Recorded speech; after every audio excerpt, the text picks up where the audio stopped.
Interesting new data and pictures and graphs about the ground swelling underneath the Santorini caldera. This is very interesting. We will see satellite data, GNSS data, and we will compare it to what has happened at Santorini basically from 2011 to 2012, because Santorini has experienced a similar earthquake swarm between 2010 2012. And that was triggered not by tectonic movements. It was triggered by a magma movement beneath the island, a magma intrusion, magma moving around, not making it to the surface, but definitely getting out of the magma chamber. And that was causing the trembling. This time, the earthquake swarm is way more intense, and it is centered northeast of Santorini, outside its famous volcanic caldera. Just let's start, have a quick look what we were dealing with in 2011. So on this map, you basically see the black dots. These are the earthquakes that had a magnitude greater than 2. So this is interesting. There we see what's going on and what was going on inside that caldera. There's always periods of unrest at caldera forming volcanic systems, and they are characterized by increased rates of seismicity and deformation, and they are well documented, and so are they for Santorini. So you'll see there is basically 20 years of satellite geodetic measurements at the Santorini volcano. Jesus, what's going on outside? Increase. So you see the land rise. On these maps, you basically see 20 years of these satellite geodetic measurements of the land rise of this unrest period.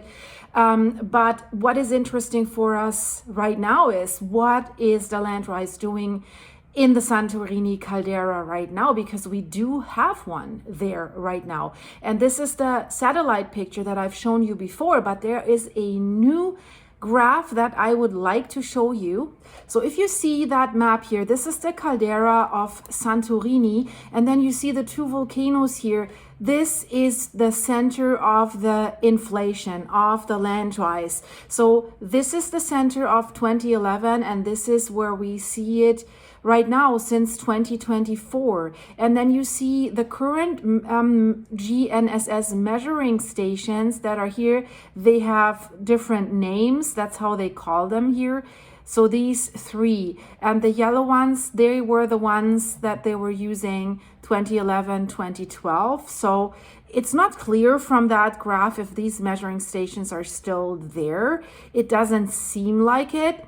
But here, what you see here, this is the center of the 1956 eruption that came after this terrible earthquake that happened, the 7.7 with an aftershock of 6.9. So there was a small eruption. So there's definitely a magma chamber that is growing underneath Santorini.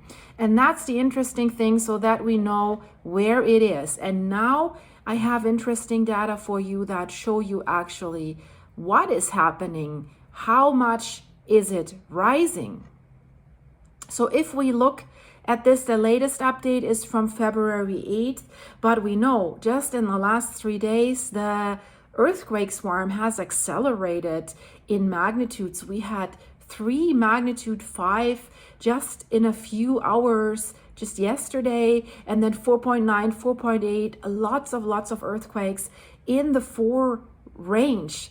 So they say that a new deflationary trend began around January 20th, and that it seems to be continuing. And they say that there is a fast movement towards the northeast that began on January 29th, and that is still continuing. We know that there was one smaller earthquake swarm that basically ended on January 25th, and the current one started on January 26th.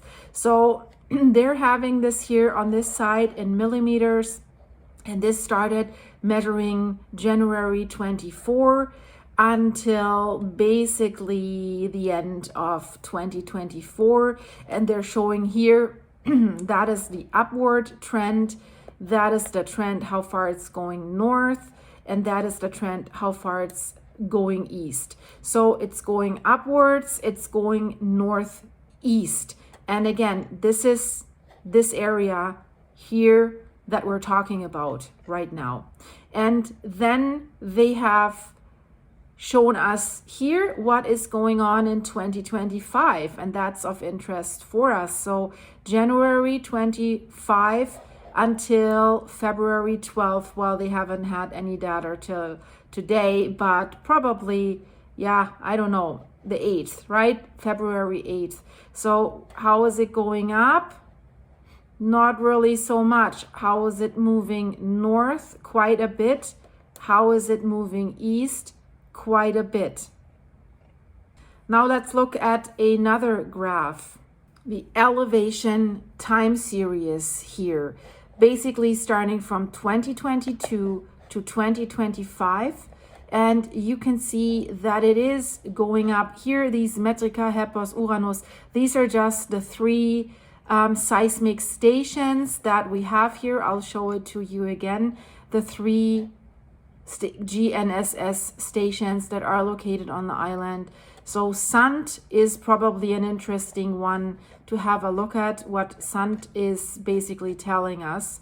So Sant is the one here, and there we see this is going up. There is some elevation because this is the closest. So there's an elevation basically from 60 millimeters that was in place already, 6 centimeters, going up over time from 2024 to 2025 to 100 millimeters, so 10 centimeters, so an increase of 4 centimeters. That's that much.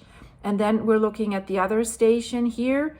There is also a slight uplift from the 048A. That is Hepos. I'll show you Hepos. Hepos, where is it? That's this one.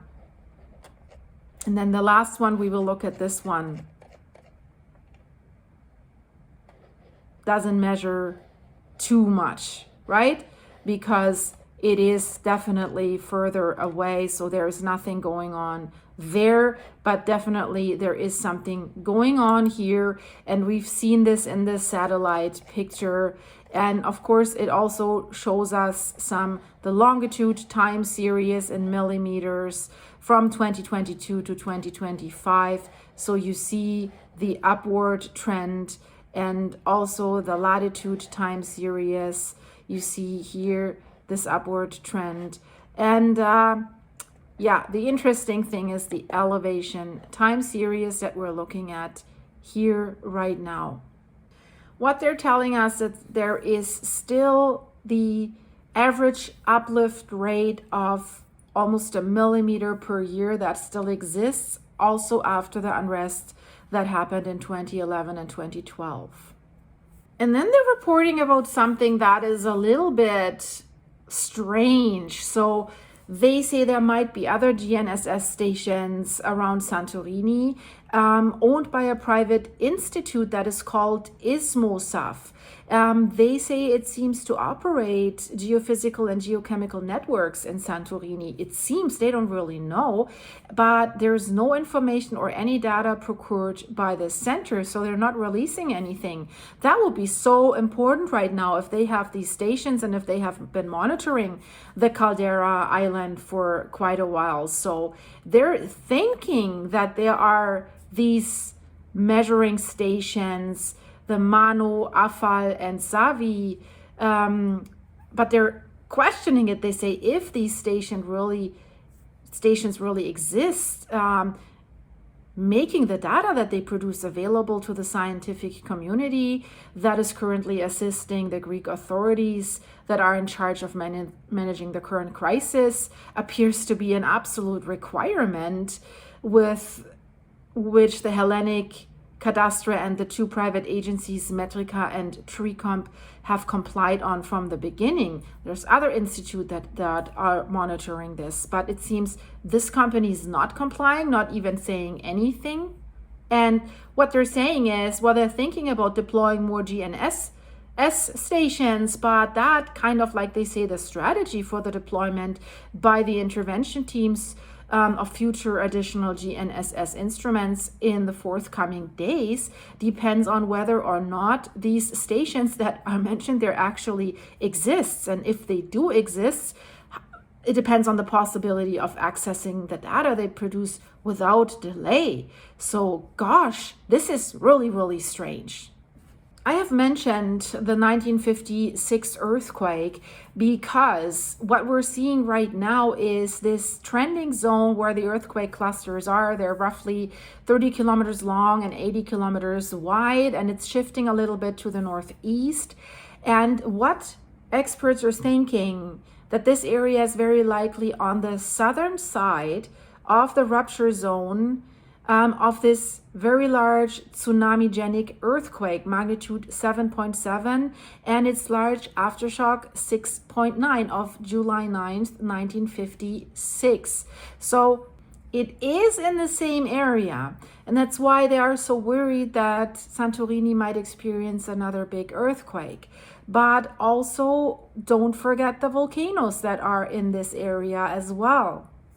We're looking now at the 2024-2025 deformation of the Santorini caldera with satellite images that are provided by the European Space Agency.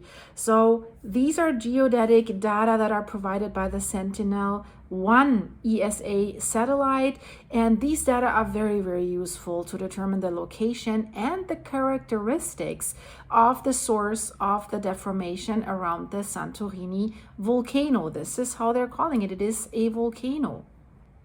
So it's either a magma-related source, as it happened in 2011, 2012, or maybe a magma intrusion along a northeast-southwest direction.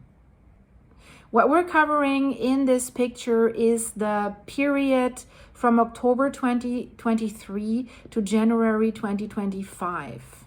So if you look at this picture, this is the Santorini caldera. You see in the middle the location of the last eruption. And you see the more red it gets, the more we see a land rise. And this is between October 23 till January 25. So we do not have the current events there, but it also shows us that there's roughly a 40 millimeter per year, that's 4 centimeters per year, rise in the middle, but also on the edges, on the western inside edges and the northern inside edges of the caldera, and in some areas of the eastern caldera. So there's also a subsidence if we go to the very east of the caldera. So there is nothing happening, but there is some definite ground swelling. So what we're seeing here in this first map, that's the map of the ground velocities that descend along the Sentinel-1 satellite line. What we see in red, it shows the motion towards the satellite. This is another way for saying the ground is swelling. The largest values, like 4 centimeters per year, occur around like onshore Tirasia, Oya, and the northwest edge of Nea Kameni Islet. And interesting, this is what we see along the Sentinel-1 satellite line of sight ascending orbit. And what we're seeing here in another graph is descending orbit. And there we see the red color shows the motion towards the satellite, also the land rise. And there we see the red areas, that's up to 30 millimeters per year. That's also like 3 centimeters per year in this area.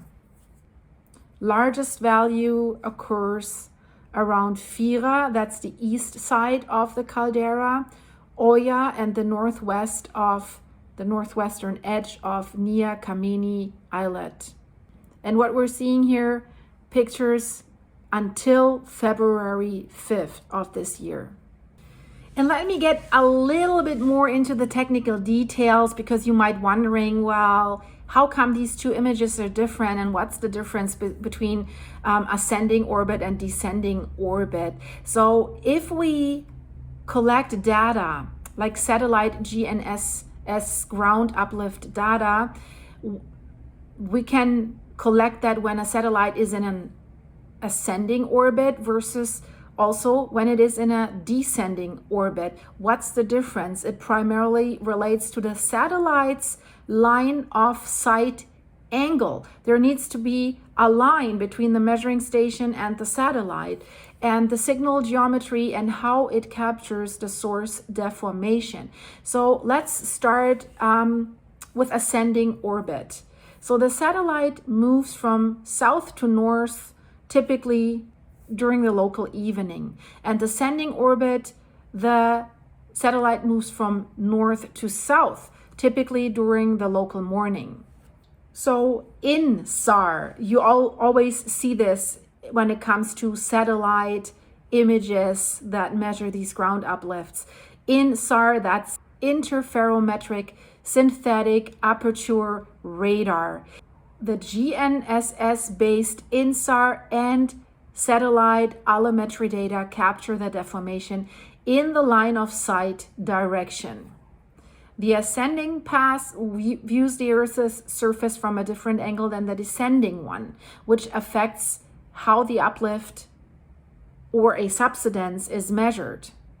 So if a ground uplift is purely vertical, both orbits will detect it similarly. It'll create basically the same image.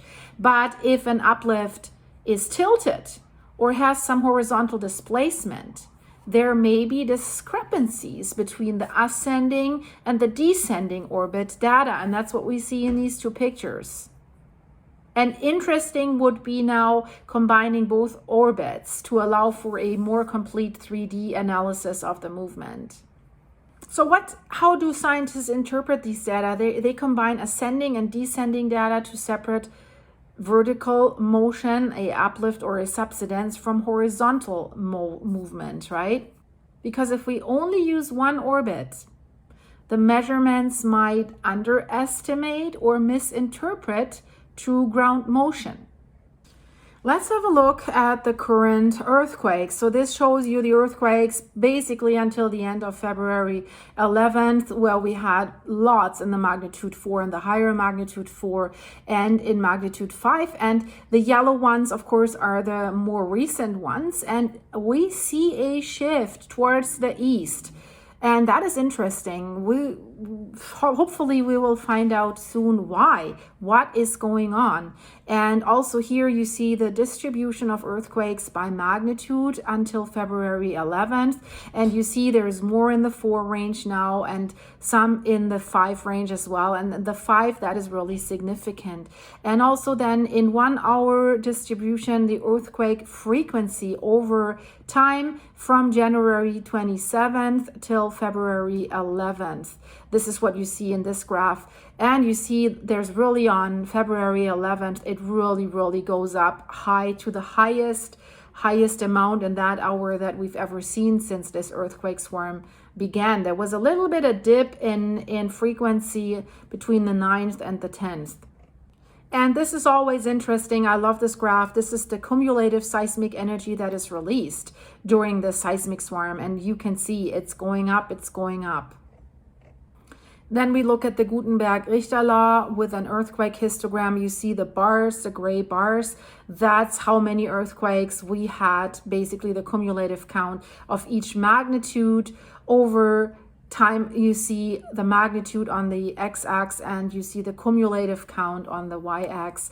And also then they have basically divided the blue dots into more time-framed dots. And interesting for us are the yellow dots in this graph, because that's the most recent one. That's going from February 9th to February 11th, but only the afternoon of February 11th. There was way more coming after that. And you can see the yellow yellow dots are shifting towards the right, that means it's shifting towards the higher magnitudes. We had so many in the 4 range and in the 5 range, and I'm sure if we see tomorrow's updated graph, it'll include all the 4s that we had and probably all the 5s that we had.